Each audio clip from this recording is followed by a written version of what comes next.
So kita mulakan bab 6 ni dengan 6.1 iaitu cabaran dalaman Malaysia. Sekejap, sebelum tu cikgu rasa macam ramai yang tak ada.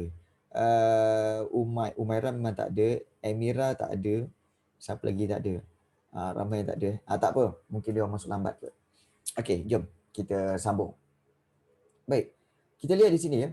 Okey, kalau kamu ada sebarang soalan, boleh terus bertanya dalam grup chat ya. Boleh tuliskan soalan tu dalam grup chat. Okey, baik. So, kita lihat di sini, pembentukan Malaysia membuktikan kejayaan. Okey, kejayaan persekutuan yang terdiri daripada 13 buah negeri. Walau bagaimanapun, negara terpaksa berhadapan dengan cabaran dalaman. Kerana cabaran dalaman di Malaysia ni lagi kuat. Kerana kita ada penduduk yang terdiri daripada pelbagai latar belakang, kaum dan etnik. Kalau kita tengok contohnya macam negara Jepun, kita tengok negara Korea, senang. Sebab apa? Sebab seluruh penduduk rakyat negara itu datang daripada etnik dan kaum yang sama. Berbeza dengan di Malaysia, kita ada berpuluh-puluh kaum dan etnik yang ada di Malaysia. Jadi ini satu cabaran. Ya. Pada masa yang sama, negara perlu mewujudkan keseimbangan pembangunan dan sosioekonomi. So cabaran utama bagi Malaysia adalah dalam bidang pembangunan dan ekonomi, especially di Sarawak dan Sabah. Kemudian Malaysia juga menghadapi cabaran dalam persaingan politik yang boleh menggugat perpaduan kaum. Ancaman komunis turut menjadi cabaran bagi mewujudkan keamanan dan keselamatan negara. Jadi kita tahu bahawa ini antara kita kata sebagai buku Strategy for Action yang merupakan koleksi ucapan Tun Abdul Razak Husin berkaitan dengan masalah-masalah dan cabaran dalaman Malaysia. So Tun Abdul Razak kita tahu adalah Perdana Menteri kita yang kedua ya. Perdana Menteri kita yang kedua. Baik. Kita lihat cabaran yang dihadapi oleh Malaysia. Okey, yang first of all kita lihat sebenarnya cabaran pembangunan di Sarawak dan Sabah. Okey. Pembentukan Malaysia ni memang menawarkan peluang ekonomi yang lebih luas kepada semua negeri. So hasil bahan asli, bahan mentah yang disumbangkan oleh Sarawak dan Sabah telah meningkatkan jumlah ekspor negara. So Sarawak dengan Sabah kaya dengan apa? Sabah dengan Sarawak kaya dengan kayu balak, kemudian ada lada hitam, ada petroleum. Jadi kekayaan Sarawak dan Sabah ini telah menyumbang kepada peningkatan jumlah ekspor negara. So pengeluaran ekonomi negara bertambah daripada getah dan biji timah kepada lada hitam, petroleum, minyak kelapa sawit, kayu balak dan koko. Walau bagaimanapun, negara menghadapi cabaran bagi seimbangkan pembangunan dan ekonomi di kedua-dua negeri ini. Sebab cabarannya banyaklah, sebab kedudukan yang jauh, kemudian kita kata ketinggalan teknologi. Jadi ini satu cabaran yang berat nak bangunkan sosioekonomi di Sarawak dan Sabah. Jadi di sini kalau kita lihat di sebelah ni ada satu ucapan dalam buku Strategy for Action. Tun Abdul Razak Husin kata apa tahu? Minta semua rakyat Malaysia agar lebih berdedikasi dalam usaha membangunkan negara dan menjadi tanah air yang gembira dan makmur bagi diri sendiri dan juga anak-anak. Maknanya untuk masa depan. Maknanya di sini, bukan sahaja tanggungjawab itu terletak kepada orang dewasa, bukan sahaja terletak kepada ibu bapa kita, tetapi terletak juga kepada kamu semua. Untuk membangunkan negara, memajukan negara. Penting ya. Okey. So kita lihat cabaran pembangunan ni. Baik. Antara cabarannya iaitu mempelbagaikan kegiatan ekonomi. Sarawak dengan Sabah ni mempunyai kekayaan hasil bumi yang banyak. Namun rakyat dia masih mengamalkan pertanian sara diri. Boleh faham tak? Kekayaan hasil bumi banyak tapi rakyat masih mengamalkan pertanian sara diri. Apa itu pertanian sara diri? Maksud sara diri. Yes, apa maksud sara diri? Ya, betul Arif. Maknanya, okey, rakyat Sabah dan Sarawak masih lagi menjalankan pertanian untuk diri sendiri je. Bukan untuk secara besar-besaran, bukan untuk diekspor. Itu masalahnya. Kalau untuk diri sendiri je, macam mana kita nak menjalankan keuntungan, menjana keuntungan secara besar-besaran? Macam mana kita nak ekspor kalau tanaman untuk diri sendiri sahaja? Jadi itu satu problem.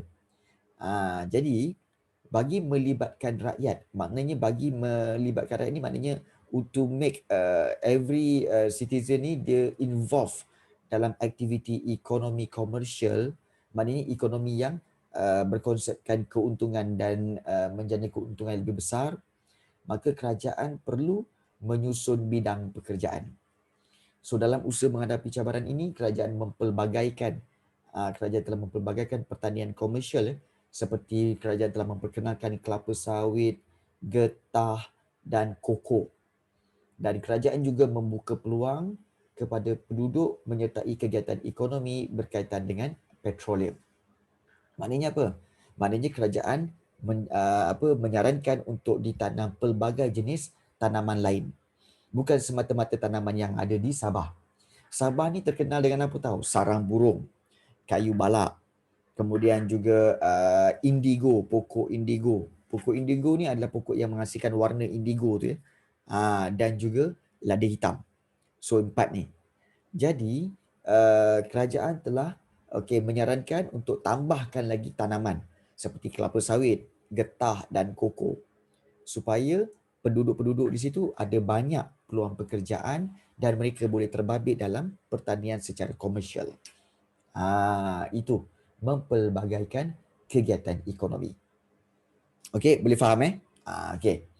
Yang kedua iaitu untuk memajukan sistem perhubungan dan pengangkutan. Ini memang satu masalah besar lah. Sebab saiz negeri besar untuk Sarawak dan Sabah. Kita tahu Sarawak dan Sabah memang besar. Sarawak adalah negeri yang terbesar di Malaysia, ya. Diikuti oleh Pahang, kemudian diikuti oleh Sabah. Jadi saiz negeri yang baik, saiz negeri yang besar ini menjadi cabaran dalam bidang perhubungan dan juga pengangkutan. Sebab kedua-dua negeri ini, Sabah dengan Sarawak, masih bergantung pada sistem pengangkutan air, iaitu masih bergantung kepada sungai dan laut bagi tujuan perhubungan. So tak ada jalan raya. Tak ada jalan raya. Oleh itu, tugas utama kerajaan adalah untuk membina sistem perhubungan dan pengangkutan terutama kepada penduduk di kawasan pedalaman. Jadi, sejak pembentukan Malaysia, usaha menyeimbangkan pembangunan ini dilakukan melalui rancangan pembangunan 5 tahun Malaysia. Dan rancangan Sarawak dan Sabah ini telah dimasukkan dalam rancangan Malaysia pertama bermula pada tahun 1966. Okey. Kalau ada yang bertanya, cikgu, rancangan pembangunan 5 tahun ni apa benda? Ada tak sesiapa yang nak bertanya tentang apa itu rancangan pembangunan 5 tahun? Ada tak sesiapa nak bertanya ke? Tak payah tanyalah. Okey. So Syimil kata tanya. Okey. Ya cikgu. Okey, Syiri tanya. Okey. Baik, yang lain-lain, Yasmin, juga Azim, nak tahu ke rancangan pembangunan 5 tahun ni? Okey. Ya, so Anis kata, saya nak tahu. Okey, baik. Untuk rancangan pembangunan 5 tahun ini, cikgu akan buat dalam bentuk yang lain, iaitu dalam bentuk whiteboard. Dia macam ni. Okey. Dia macam ni. Cikgu akan buat dalam bentuk timeline. Okey.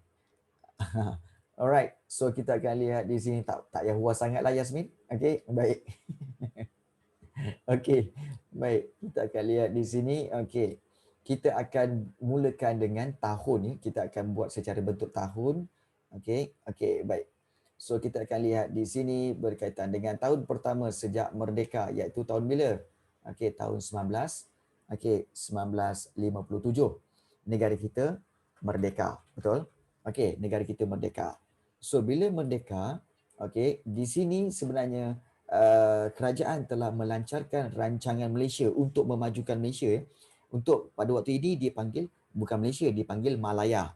Iaitu dipanggil rancangan, okey, rancangan Malaya yang Malaya pertama. So dia adalah rancangan ni adalah 5 tahun. So daripada tahun 1956 hingga 1960. Macam tu. Okey, itu rancangan Malaya pertama 1957. Kemudian diteruskan lagi dengan seterusnya iaitu di sini berkaitan dengan pada tahun ini iaitu pada tahun 1960 dan 1960 pada waktu inilah diwujudkan satu lagi rancangan iaitu rancangan Malaya yang kedua. So ini pada tahun 1960 hingga 1965.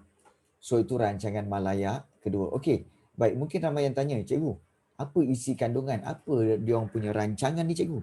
Baik, rancangan Malaya pertama, rancangan dia banyak kepada apa tahu? Iaitu dia lebih kepada nak apa? Membantu orang Melayu di mana di desa. Untuk membantu orang Melayu di desa iaitu membantu ekonomi. Ekonomi orang Melayu di desa. Itu kebanyakan yang berlaku. Kemudian juga untuk mempelbagaikan ekonomi. Ekonomi iaitu waktu inilah diperkenalkan banyak pekerjaan-pekerjaan baru. Seperti kawasan-kawasan dah mula ada kilang-kilang, pekerja kilang semua pada tahun 1956 hingga 1960 ni. Banyak.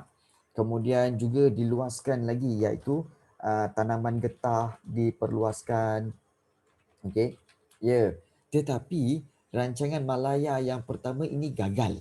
Seriously gagal.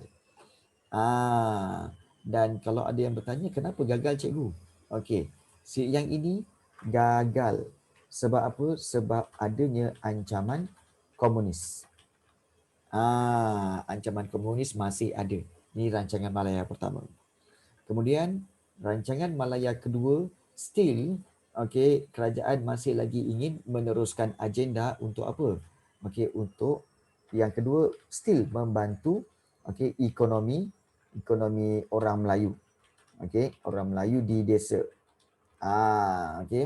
Dan juga kat sinilah mulanya projek-projek iaitu pembukaan tanah. Seperti mana tahu? Seperti di Felda, Felkra, pembukaan tanah untuk pertanian. Waktu inilah memang banyak gila. Rancangan Malaya yang kedua pada tahun 1960-1965. Kemudian pada tahun 1965, the next 1965. So ramai akan kata, oh ini mesti rancangan Malaya yang ketiga. Salah. Sebenarnya pada 1965 dia telah menjadi rancangan Malaysia yang pertama. Iaitu pada tahun 1965 hingga 1970. Nampak tak? Bukan 1965 lah, 1966 hingga 1970. So rancangan Malaysia kali ini, kenapa dia buat rancangan Malaysia? Kerana pada waktu ini, kenapa dipanggil Malaysia? Kerana Malaysia telah terbentuk pada tahun 1963, betul tak? Jadi, bila Singapura, Sabah, Sarawak dimasukkan ke dalam Malaysia, maka mereka telah membuat rancangan Malaysia yang pertama. Bukan lagi rancangan Malaya. So, rancangan Malaysia yang pertama. So, kali ni rancangan Malaysia yang pertama, apa yang diorang buat? Iaitu still, nak membantu ekonomi. Tetapi kali ni membantu ekonomi semua kaum. Semua kaum. Tetapi masih lagi diberi perhatian kepada orang Melayu lah. Kemudian juga pengenalan kepada perindustrian. Dah start dah. Perindustrian sikit-sikit. Perindustrian sikit-sikit So yang ini okey. Tetapi ada satu peristiwa yang cikgu nak cerita kat sini, iaitu pada tahun 1970. 1970, okey, rancangan Malaysia yang kedua. Okey, so kalau kita lihat rancangan Malaysia, okey, rancangan Malaysia yang kedua, so ini pada tahun 1970 hingga 1975. So apa yang berlaku iaitu kali ini matlamat kerajaan terus bertukar. Iaitu matlamat kerajaan iaitu untuk apa? Untuk meningkatkan perpaduan. Kemudian juga memajukan ekonomi semua kaum. Kemudian juga membangunkan kawasan bandar dan pedalaman. Okey, tiba-tiba berubah. Tiba-tiba berubah pada tahun 1970. Kenapa dia berubah? Sebab pada tahun 1969 di sini berlaku satu peristiwa besar. Peristiwa apa? Iaitu peristiwa 13 Mei 1969. Peristiwa apa ni? Siapa tahu? 13 Mei 1969. Ramadan terkorak kau. Ya, betul, Ashley McLeish, iaitu berlaku rusuhan kaum. Yes, betul, rusuhan kaum 13 Mei. Jadi 13 Mei rusuhan kaum ini kenapa? Kerana rupa-rupanya apa juga rancangan pada waktu sebelum itu, okey, ramai yang tidak berpuas hati. Iaitu ada bunyi-bunyi kenapa diberikan keutamaan kepada orang Melayu. Kemudian kenapa seolah-olah kaum-kaum lain dipinggirkan. Kemudian kemudian ada juga yang berlaku di mana okey, walaupun orang Melayu diberi bantuan banyak, tetapi orang Melayu kata, kenapa kami diberi bantuan tetapi yang kaya masih lagi orang-orang Cina? Kenapa kami ni orang Melayu tak kaya-kaya? Kenapa kekayaan diperolehi banyak oleh kaum-kaum Cina yang menjalankan perniagaan dan sebagainya? So banyak berlaku salah faham kat situ, maka berlaku rusuhan kaum. So sebab itu tahun 1970, okey, kerajaan telah menjalankan rancangan Malaysia kedua bertukar kepada matlamat meningkatkan perpaduan. Dan pada tahun-tahun inilah okey, satu ideologi baru telah ditubuhkan, telah dicipta, iaitu ideologi rukun negara. Rukun negara telah dibuat selepas berlakunya rusuhan kaum, iaitu percaya kepada Tuhan, kan, kesetiaan pada raja dan negara, keluaran perlembagaan, kedaulatan undang-undang, kesopanan dan kesusilaan, kan. Yang ini semua diwujudkan selepas tahun 1970, iaitu selepas berlakunya rusuhan kaum itu. So this is flow of the rancangan Malaya dan perubahan-perubahan yang berlaku seiring dengan peristiwa yang telah berlaku.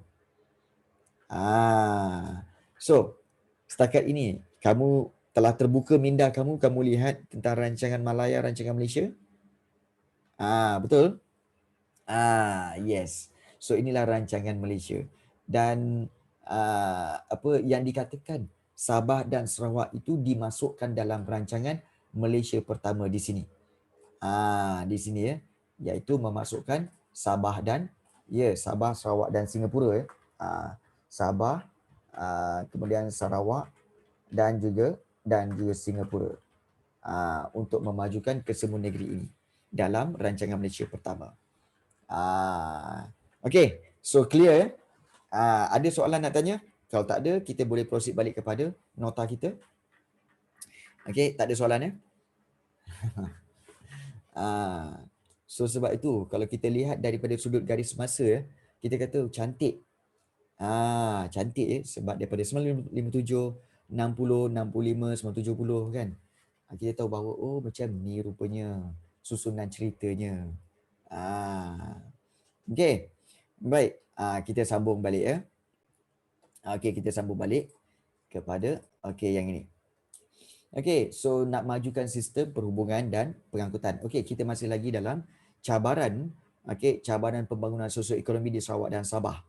Iaitu pertama, nak pelbagaikan kegiatan ekonomi. Yang kedua, iaitu nak majukan sistem perhubungan dan pengangkutan. Yang ketiga, nak memajukan sistem pendidikan. Allah, itu lagi satu hal pula.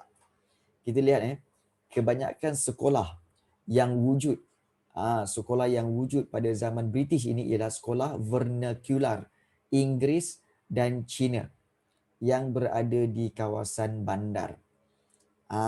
Maknanya kebanyakan sekolah yang wujud pada zaman British di Sabah dan Sarawak ni kebanyakannya sekolah vernacular Inggeris dan Cina yang berada di kawasan bandar. Satu soalan nak tanya, apa itu vernacular? Apa itu vernacular? Anyone here? Siapa dapat jawab apa itu vernacular, cikgu bagi hadiah. Siapa dapat jawab apa itu vernacular, cikgu bagi hadiah. Cepat. Tiba-tiba daripada baru nak tanya, tiba-tiba saya tahu. Apa dah Syamir? Apa dia? Okey, Yasmin tahu tak? Azim? Ventricular. Ventricular tu tahulah. Allahu Akbar. Sekolah main apa? Apa tu nama tu? Ni vernacular. Okey. Vernacular. Yang tu. Yang tu lah. Engkau ni memang yang tu. Okey. Baik. Yang tu. Ini seorang lagi tambah. Okey. Kan? Ada tambahkan lagi tak tu? Amboi, kan? Baik. So, apa yang kita nak tulis kat sini? Okey. Sebenarnya, kita nak tambah kat sini. Okey. Baik. Vernacular bermaksud, ni. Tengok betul-betul. Okey. Sekolah. Vernacular adalah sekolah yang menggunakan bahasa ibunda sebagai bahasa pengantar. Pengantar dalam kelas. Itu maksud vernacular. Sekolah yang menggunakan bahasa ibunda sebagai bahasa pengantar dalam kelas. Betul. Kalau katakan sekolah vernacular Inggeris, maknanya sekolah itu akan menggunakan bahasa Inggeris sepenuhnya. Kalau sekolah vernacular Cina, maknanya dia akan gunakan bahasa Cina sepenuhnya. Nampak tak kat situ? Okey, sekolah yang tahu Syamir. Engkau memang macam tu. Yang tu lah kau nak cakap yang itu. Kan? Okey. So, sekolah yang menggunakan bahasa ibunda sebagai bahasa pengantar dalam kelas. Maknanya sekolah vernacular Inggeris akan cakap Inggeris. Sekolah vernacular Cina akan menggunakan bahasa Cina. Okey. Jadi, penduduk di kawasan ini, lepas tu dia berada di kawasan pedalaman sahaja. Jadi bila kita lihat di sini, kawasan bandar saja. So penduduk-penduduk di kawasan pedalaman penduduk di kawasan pedalaman maknanya penduduk di kawasan yang remote area, yang jauh ke dalam tu, tidak mendapat peluang secukupnya untuk bersekolah. Oleh itu, usaha ditumpukan untuk membina sekolah dan melatih tenaga guru bagi memberi pendidikan kepada penduduk, khususnya kaum Bumiputera. Ya, betul Syamir Ilyasa. Kalau katakan kawasan pedalaman yang jauh, kita kata dipanggil remote area. Remote area.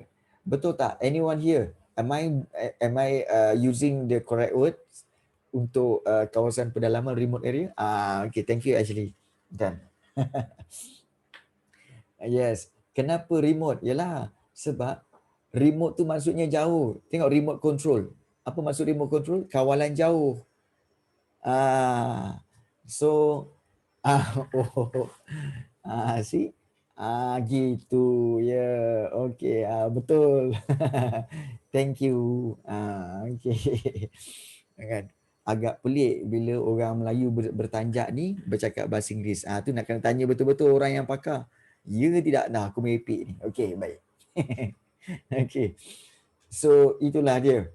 Okay. Cabaran-cabaran yang dihadapi untuk Sarawak dan Sabah. Mempelbagaikan kegiatan ekonomi, memajukan sistem perhubungan dan pengangkutan, dan memajukan sistem pendidikan. Baik. Kemudian berlaku pula cabaran politik di Sarawak. Tadi cabaran dari sudut ekonomi dan pembangunan. Sosioekonomi. Yang ini cabaran politik di Sarawak. Apa pula politik? Ini masalah politik sebenarnya. Mau tak mau kita kena belajar tentang politik. Cabaran politik di Sarawak, krisis perlembagaan. Ini krisis perlembagaan ini kalau kita lihat paling penting untuk kita highlightkan, berlaku di Sarawak pada bulan Jun 1966. Okey. Lebih kurang 6 bulan ke lebih kurang 8 bulan selepas mereka join Malaysia. Selepas 2 tahun mereka join Malaysia. Apabila 21 orang ahli kaunsil negeri tidak berpuas hati dengan kepemimpinan atau kepimpinan Stephen Kalung Ningkan. Ini dia, Stephen Kalung Ningkan sebagai Ketua Menteri Sarawak. Stephen Kalung Ningkan Ketua Menteri Sarawak. Jadi beliau dipecat oleh Gubernur pada bulan Jun 1966. Namun Stephen Kalung Ningkan mencabar tindakan ini di Mahkamah Tinggi Sarawak. Dan beliau menang kes ini pada bulan September 1966. Kemudian beliau kembali menjadi Ketua Menteri, namun beliau mendapat undi tidak percaya daripada Kaunsil Negeri. Maknanya orang tak percayakan dia. Walaupun dia jadi Ketua Menteri, tapi orang bawahan dia semua tidak mengundi untuk percaya kepada dia. Boleh? Undi tidak percaya. Berapa ramai yang tak percaya pada dia? Angkat tangan. 5 orang. Itulah undi tak percaya. Berapa ramai yang percaya pada dia? Okey, 10 orang. Ini undi percaya. So ada undi percaya, ada undi tidak percaya. Nampak tak? Boleh? Jadi, krisis politik ini menyebabkan berlaku ketidakstabilan di Sarawak yang mengancam keselamatan dan keamanan. So pada bulan September 1966, darurat diisytiharkan di Sarawak dan Stephen Kalung Ningkan digantikan dengan Tawiz Lee. Ini Tawiz Lee. So biasanya kalau kaunsil negeri ni dia tak puas hati dengan kepimpinan seseorang itu, mungkin kerana apa? Kerana pemimpin itu bertindak sendirian tanpa berbincang. Mungkin bertindak kepada bertindak sesuatu di luar daripada perbincangan yang telah dipersetujui. So menyebabkan ramai orang bawahan tidak berpuas hati dengan kepimpinan Stephen Kalung Ningkan. Itu nampak. Jadi kalau macam kamu kalau kamu jadi pemimpin, kamu jadi ketua bagi sesuatu pertubuhan atau persatuan, harus ingat kamu kena ambil semua pendapat daripada ahli-ahli kamu. Kemudian bila setuju, kamu kena jalankan. Bukannya walaupun dah setuju, kemudian kamu buat yang lain. Nanti kamu akan dapat undi tak percaya. Macam inilah. Sukar jadi pemimpin ya. Yes. Baik, itu cabaran di Sarawak, cabaran politik tentang kepimpinan Stephen Kalung Ningkan. Kemudian cabaran perpaduan kaum. Ini memang satu cabaran lah. Mencabar sangat ni. Cabaran perpaduan kaum ni. Kita lihat usaha mewujudkan perpaduan kaum dan integrasi nasional ini merupakan satu cabaran besar yang dihadapi oleh Malaysia. Penduduk negara kita ni mempunyai pelbagai kaum. Antaranya Melayu, Cina, India, Melanau, Iban, Kadazan, Bidayuh, Murut, Bajau. So dengan penduduk yang pelbagai budaya ini, perpaduan sentiasa menjadi agenda bagi pengurusan masyarakat dan pemerintahan negara. Itu satu. Selain itu, jarak antara semenanjung Malaysia dengan Sarawak dan Sabah yang jauh.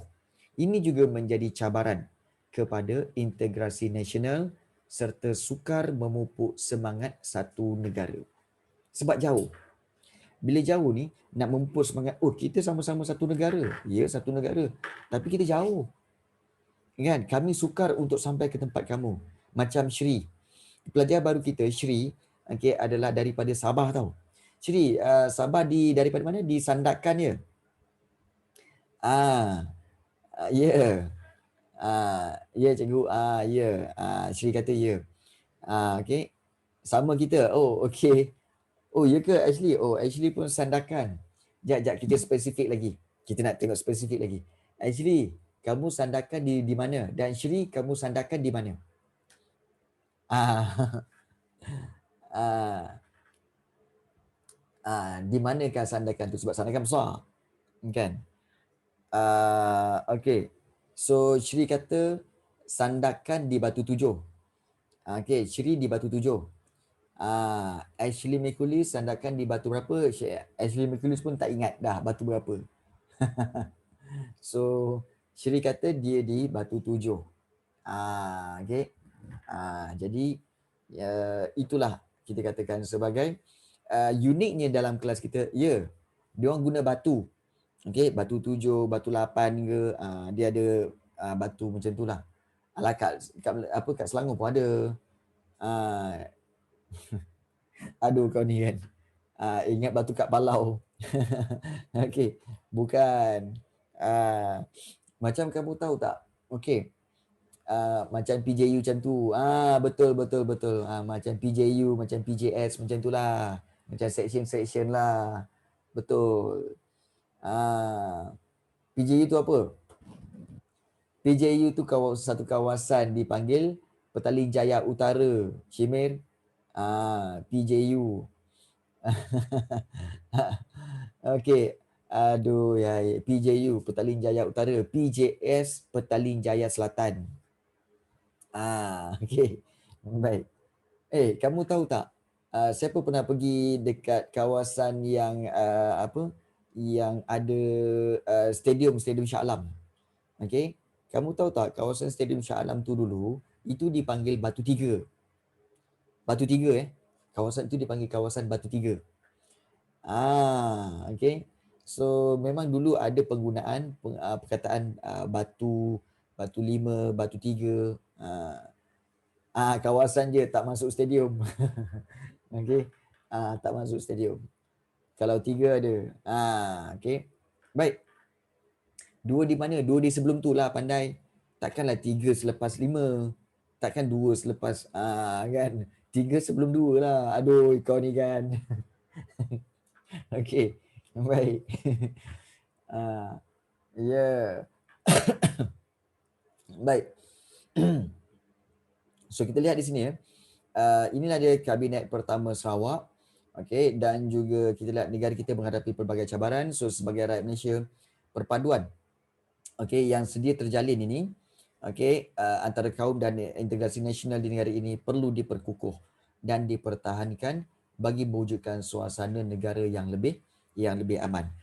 Lately ni ada isu-isu yang agak sensitif berlaku dalam negara kita. Especially ada dua yang cikgu lihat memang agak sensitif lah. Pertama sekali iaitu berkaitan dengan ada isu di mana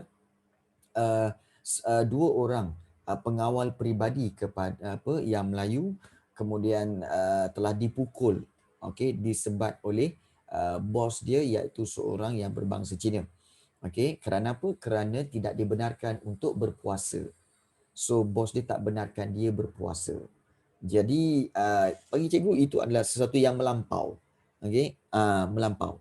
Jadi kerana apa? Kerana kita harus menghormati orang lain, menghormati amalan agama orang lain. So kita tidak boleh sewenang-wenangnya untuk memukul. Memukul sebegitu rupa sampai berbirat-birat belakang dia. Yes. Jadi isu itu adalah isu yang bagi cikgu sensitif sebenarnya ya. Okey. Itu yang pertama. Yang kedua, isu yang paling sensitif lagi iaitu apabila adanya iklan raya, tetapi iklan raya tu adalah iklan mengajak untuk berjudi. Iklan raya iaitu mengajak berjudi. Yes, gambling. Okey. Jadi malah pelakon-pelakon itu juga adalah pelakon-pelakon Melayu yang mereka sebenarnya tak tahu pun jadi mereka menggunakan orang-orang Melayu untuk berlakon seperti sedang menyambut hari raya. Tetapi kerana apa? Kerana baru menang betting dalam judi online. So bagi cikgu ini sebenarnya usaha-usaha yang tidak menggambarkan perpaduan kaum, tidak menggambarkan persefahaman antara kaum. We should respect another each other, we should respect each other. So amalan agama ni jangan dibuat main.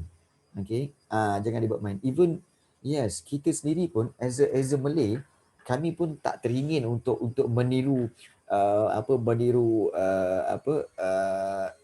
tarian singa ke berkaitan dengan other races punya culture. Okay, jadi di sini kita lihat bahawa usaha-usaha begini sebenarnya hanya memberikan tumpuan kepada keuntungan untuk komersial, tetapi mengetepikan perasaan sensitiviti kaum. So ini sangat bahaya. Okay, ini sangat bahaya. Jadi kita tak mahu peristiwa-peristiwa ini peristiwa-peristiwa rusuhan kaum berulang lagi. So harap-harapnya pihak berkuasa ambil tindakan terhadap pihak-pihak yang tidak bertanggungjawab ni lah. Okay. Bahaya. Bahaya. Jangan buat main. Okay. Tentang agama orang lain, kita jangan buat main. Okay. Tentang budaya orang lain, kita jangan buat main. Okay. Itu bukan permainan, itu bukan gurauan. Ya. Itu bukan gurauan. Sensitivity itu. Okay. So dua isu ni kita pandang serius lah. Okay. Baik. Itu berkaitan dengan perpaduan. So harap-harapnya kita sedar. Baik. So hari ni, okay, kita sambung sikit lagi tentang pemisahan Singapura. Okay. 6.2, subtopik 6.2 iaitu bagaimana Singapura terpisah. Baik. Pemisahan Singapura ini sebenarnya adalah menjadi cabaran utama selepas pembentukan Malaysia. Memang satu cabaran besar. Masalah hubungannya antara pemimpin persekutuan dengan Singapura disebabkan oleh faktor politik, ekonomi dan sosial yang telah ada sebelum menyertai Malaysia. Kenapa terpisah? Okey, soalan. Kenapa Singapura berpisah? So kita lihat di sini faktor pemisahan, ya kan. Ya, kalau tak suka nak buat macam mana? Terpaksalah berpisah. Betul tak Yasmin? Kan? Kan? Kalau asyik kena tipu aja kan, asyik dipermainkan, baik berpisah. Okey. Betul. Betul. Sebab tak ada. Tak, aduh. Break je. Break je. Kan? Kan? Tapi ya, itu pemisahan. Ya, betul. Jangan risau. Okey. Cikgu pernah mengalami banyak kali. Okey, banyak kali. Bagi cikgu apa tahu? Okey. Bukan break kereta, bukan. Ianya akan menjadi lebih baik. Percayalah. Kamu akan mendapat yang lebih baik. Okey, ingat break, ingat smash. Tebikai itu perangai. Okey, baik. Kita lihat faktor pemisahan. Okey. Tapi mungkin dalam kes ini faktor pemisahan Singapura ya. Jangan kaitkan faktor pemisahan kamu dengan sesiapa dengan faktor politik atau ekonomi. Rasanya faktor politik tak ada. Okey, jangan. Okey. Okey. Tak ada. So kita lihat di sini. Okey. Faktor pemisahan adalah tapi kan cikgu tiba-tiba banyak idea. Tapi kan seronok kan, kalau kan agak weird kan kalau kita berkawan dengan seseorang, kita berkawan dengan seseorang, kemudian kawan tu tanya soalan skema gila.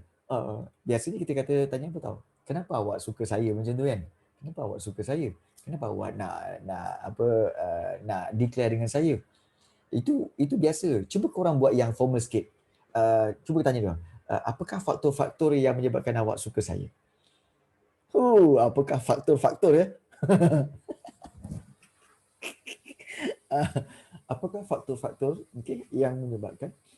Lepas tu yang menjawab tu lagi best. Kan? Yang menjawab tu lagi best. Okey, sebenarnya saya menyukai awak kerana 3 faktor. Faktor politik, faktor ekonomi dan faktor sosial. Aduh.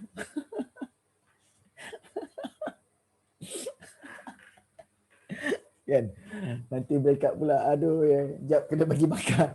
10 makan dulu. Yes. Aduh.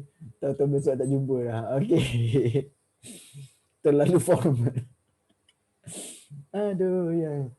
Aduh, so boleh cuba. Boleh cuba. Nanti nak pisah pun boleh juga. Boleh buat macam tu. Okey, baik. Letak dalam list dulu ya. Okey, baik. Kita lihat, okey, faktor pemisahan netizen suka tukar sekolah. Okey, baik. Faktor pemisahan politik. Okey, dari sudut politik. Sebenarnya, okey, apa yang berlaku pada Singapura dengan Tanah Melayu ya, iaitu sebenarnya Lee Kuan Yew, iaitu pemimpin Singapura, tidak berpuas hati dengan peranan kerajaan Singapura yang terhad. Okey. Jadi bagi cikgu, ianya memanglah berlaku macam tu. Sebabnya kita tahu bahawa kita dah belajar kan, kerajaan kita ada dua jenis. Satu kerajaan negeri, satu kerajaan persekutuan. Of course, kerajaan negeri tidak berkuasa lebih besar daripada kerajaan persekutuan. Dan tentulah kerajaan persekutuan, dia punya kuasa lebih besar berbanding kerajaan negeri. So, Singapura adalah kerajaan negeri. Kena fahamlah, kan? Banyak kuasa dia terhad. Jadi tapi Lee Kuan Yew tidak berpuas hati dengan peranan kerajaan Singapura yang terhad. Kemudian berlakulah konflik antara pemimpin PAP dengan perikatan. Okey, PAP dengan perikatan ialah dua jenis parti. PAP ialah People's Action Party atau Parti Tindakan Rakyat yang diketuai oleh Lee Kuan Yew. Manakala perikatan pula Parti Perikatan yang diketuai oleh Tunku Abdul Rahman. People's Action Party, PAP. Okay, People's Action Party. PAP ya. Jadi ada konflik antara dua-dua orang ni, Lee Kuan Yew dengan Perikatan. Kemudian kempen Apple Pen tu, itu lain pandai. Okay. Kempen Malaysia. Okay, oleh Lee Kuan Yew, okay, menuntut hak sama rata untuk semua kaum dan ini menimbulkan keresahan dalam kalangan penduduk. Ini menyebabkan penduduk rasa tak suka dengan idea sama rata Malaysia oleh Lee Kuan Yew. Itu faktor politik. Faktor ekonomi, Singapura menuntut untuk pembukaan pasaran bersama disegerakan. Maknanya pembukaan pasaran, maknanya bukan ekonomi tertutup tapi ekonomi pasaran terbuka. Maknanya semua orang bebas untuk keluar masuk dalam pasaran dan melakukan perniagaan. Walhal sebelum itu memang sebenarnya Tanah Melayu tidak membuat pembukaan pasaran. Okey, maknanya dia selected punya pasaran. Kerana apa? Kerana untuk menjamin kita kata ketenteraman dan juga untuk menjamin keamanan negara. Sebab dikhawatiri takut ada banyak masuk unsur-unsur yang tidak diingini. Tetapi Singapura menuntut pembukaan pasaran bersama. Jadi Singapura tidak berpuas hati juga dengan cadangan tambahan cukai yang perlu diberikan kepada kerajaan persekutuan. Singapura juga mahu mengenakan kadar faedah terhadap sebahagian daripada pinjaman sebanyak 150 juta kepada kerajaan persekutuan untuk pembangunan Sarawak dan Sabah. Maknanya di sini kita lihat dari sudut ekonomi banyak benda yang Singapura tak puas hati. Pertama, Singapura menuntut supaya pasaran terbuka, disegerakan. Yang kedua, Singapura tak puas hati kerajaan persekutuan kenakan cukai tambahan kepada Singapura. Yang ketiga, Singapura juga ingin kenakan kadar faedah terhadap pinjaman. Sebenarnya apa yang berlaku adalah common market tu apa, iaitu pasaran terbuka. Macam sekarang ni ya Ashley ya. Kita kata pasaran terbuka ni pasaran yang boleh yang boleh disertai oleh semua negara. Boleh disertai oleh semua negara, iaitu sama ada negara itu berpendirian demokrasi ataupun negara itu berpendirian komunis. Nampak tak? Dia maknanya apa? Dia buka. Tetapi waktu itu Malaysia masih lagi ada ancaman komunis, sebab itu pembukaan pasaran tidak dibuat. Pasaran very selected. Sebab untuk untuk menyingkirkan isu-isu komunis ini. Sebab itu pembukaan pasaran tidak dibuat lagi. Ditangguhkan sementara. Baik. Kemudian kenapa tak puas hati pada tambahan cukai? Baik. Tambahan cukai bermaksud Singapura kena tambah lagi cukai Singapura kena bayar lagi cukai tambahan kepada kerajaan persekutuan. So itu menyebabkan Singapura tak berpuas hati. Itu satu. Kemudian kerajaan persekutuan ada pinjam duit 150 juta daripada Singapura. Okey, ada pinjam duit. Kenapa kerajaan persekutuan pinjam duit daripada Singapura? Sebab kerajaan nak majukan Sarawak dan Sabah. Tetapi apa yang berlaku ialah Singapura kata okey, boleh bagi pinjam, tapi ada kadar faedah. Maknanya ada interest.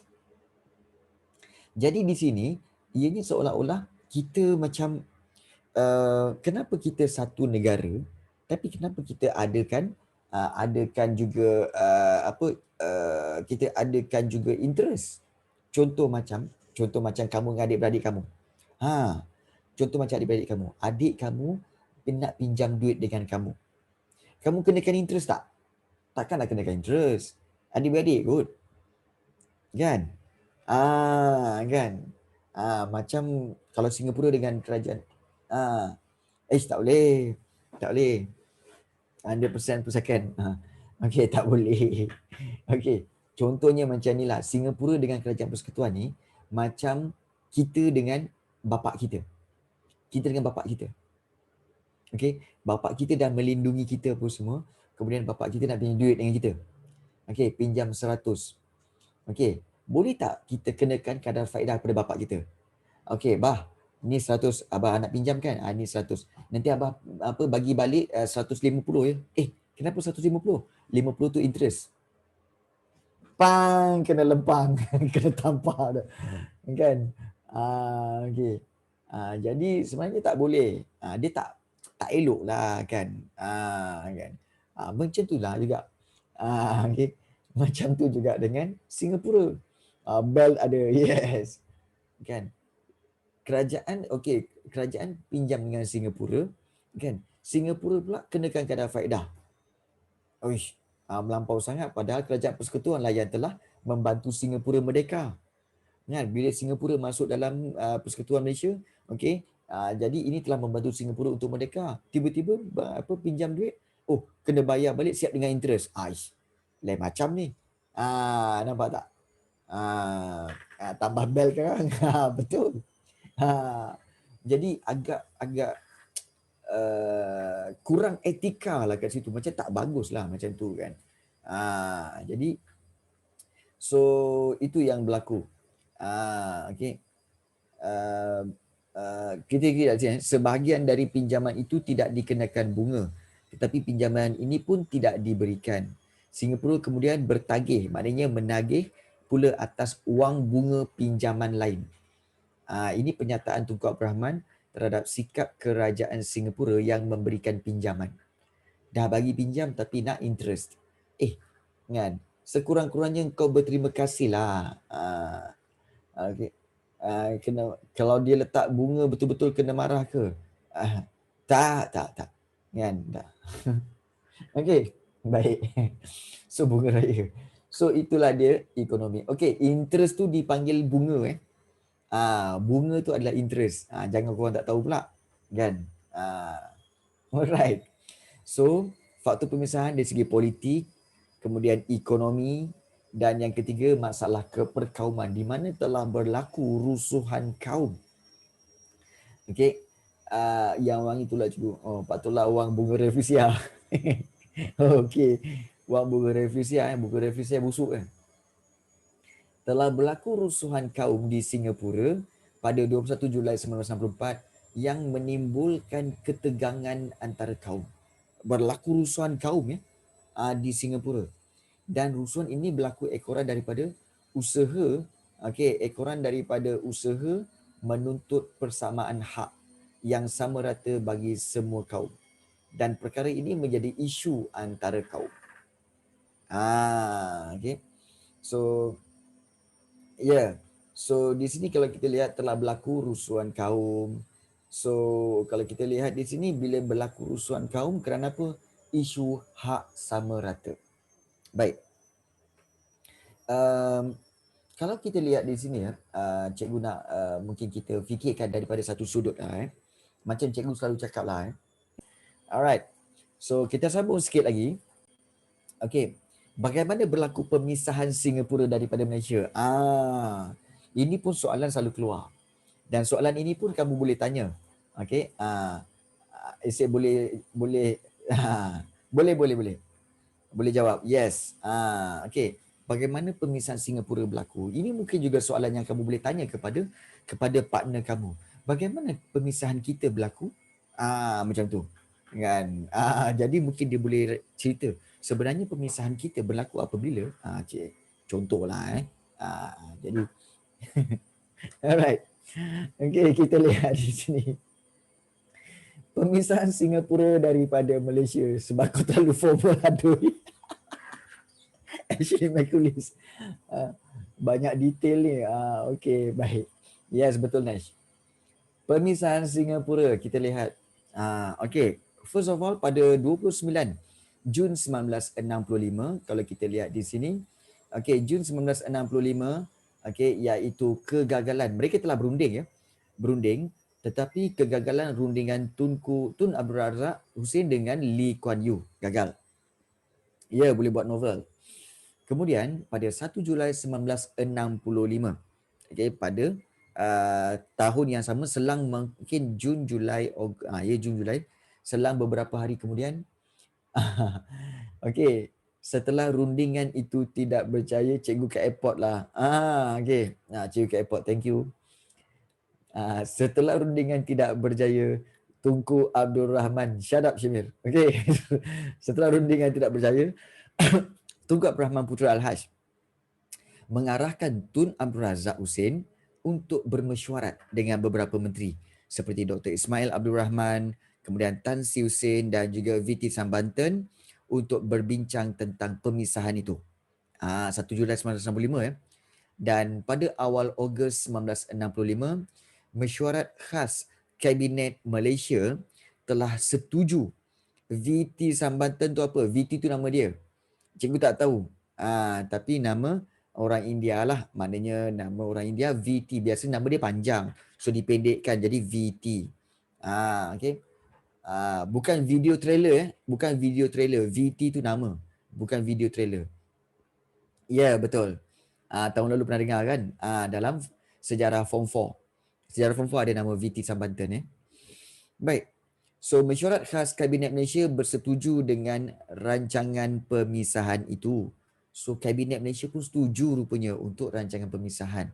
So, pada 7 Ogos 1965, Tunku Abdul Rahman dan Lee Kuan Yew menandatangani persetujuan untuk Singapura keluar daripada Malaysia.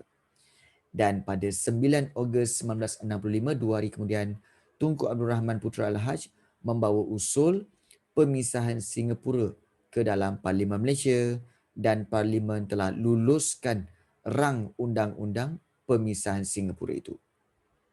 So, menurut Tunku Abdul Rahman Putra Al-Haj, pemisahan Singapura ini merupakan perkara yang tidak dapat dielakkan. Seperti dia kata apa ucapan Tunku Abdul Rahman. So, it does seem completely impossible to arrive at a solution whereby we can hope to pull along together and to work together in the interest and for the common good of our beloved country. Itu contoh. Ini tak rekod rugi. Shut up. Okay. Itu contoh. Okay. So itulah dia kata. So tak boleh. So dah tak ada solution lain. So mau tak mau terpaksa berpisah. Ada sekali je. Rekod tak tadi? Okay. Dah terlambat cikgu dah berada di YouTube. Suka hati kau je ni. Okay. So pemisahan Singapura daripada Malaysia 1.2 million views. Okay. So pemisahan Singapura daripada Malaysia tidak dapat dielakkan lagi. Maka kerajaan mengambil langkah mengeluarkan Singapura daripada Malaysia bagi menjaga kepentingan kedua-dua negara dan kemakmuran rakyat. So kedua-dua negara menggunakan saluran rundingan untuk menyelesaikan isu ini. Sebagai warga negara yang merdeka, kita perlu mengelakkan unsur kekerasan dalam menyelesaikan sebarang konflik. elakkan kekerasan. So, satu soalan yang best ditanya kat sini. Rasionalkan tindakan Tunku Abdul Rahman Putra Al-Haj memisahkan Singapura daripada Malaysia. Baik, cikgu nak tanya kamu, rasional ke? Rasional tak? Rasional, wajar tak? Di mana Tunku Abdul Rahman pisahkan Singapura daripada Malaysia. Wajar ke tak wajar? Afiq kata yes. Shimir Ilyasa kata yes. Wajar ya? Okay. Wajar. Okay. Ya, kerana apa? Kerana okay, kita tahu bahawa Singapura banyak perkara yang dia tak puas hati. Okay, tak puas hati. Okay. Sebenarnya wajar dan tak wajar boleh kita berikan dia punya bukti dia. Boleh kita berikan as a jawapan tau. Wajar pun boleh, tak wajar pun boleh. Wajar kerana apa? Singapura banyak melakukan tindakan-tindakan yang yang menjejaskan hubungan antara kerajaan Singapura dan kerajaan persekutuan. Itu satu. Yang kedua, macam kita tengok tadi lah, Singapura telah mengenakan banyak mengenakan faedah terhadap pinjaman kerajaan persekutuan. Kemudian mengekalkan keinginan kempen Malaysia yang telah mencetuskan rusuhan kaum. Okey, jadi mereka ingin mengekalkan hak sama rata. Jadi ini juga telah telah menjejaskan persahabatan dan juga isu-isu perkauman pun berlaku. Okey, baik.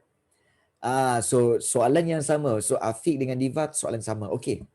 So itu kita kata wajar. Kalau tak wajar. Okey, kalau kita kata tak wajar.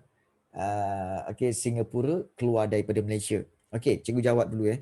Kenapa tak wajar Singapura keluar daripada Malaysia? Okey, kerana daripada sudut sejarah, Singapura memang menjadi sebahagian daripada kerajaan Johor Riau dulu. Jadi sepatutnya Singapura memang berada dalam Malaysia. Itu. Dia tak boleh dipisahkan tu. Yang kedua, tak wajar Singapura dipisahkan kerana kalau katakan Singapura ada masalah, ada masalah seperti perkauman, masalah politik, apa sekalipun, sepatutnya kerajaan persekutuan boleh untuk melakukan, maknanya menghantar tentera-tentera, polis, untuk bukan melakukan kekerasan, tapi melaksanakan undang-undang, menguatkuasakan undang-undang, iaitu menangkap sesiapa yang mencetuskan rusuhan kaum dan mencetuskan keresahan hubungan kaum. Boleh kan? Macam kita sekarang ni, kalau macam isu lagu raya tadi. Lagu raya tadi. Itu mencetuskan keresahan. So sepatutnya memang boleh tangkap orang-orang yang mencetuskan keresahan terhadap isu-isu agama. So sama juga macam ni sepatutnya. Tapi kenapa dipisahkan? Kenapa tak diambil tindakan? Thailand dengan Malaysia tak boleh bergabung. Kan? Sebab Thailand dengan Malaysia ni dia dua entiti yang berbeza. Baik. So kemudian kita lihat kita nak menjawab soalan, cikgu katalah Singapura tak keluar daripada Malaysia. Apa akan jadi kat Malaysia sekarang ni? Best soalan tu. Baik. Sebenarnya kalau kita lihat, kalau katakan Singapura tak keluar daripada Malaysia,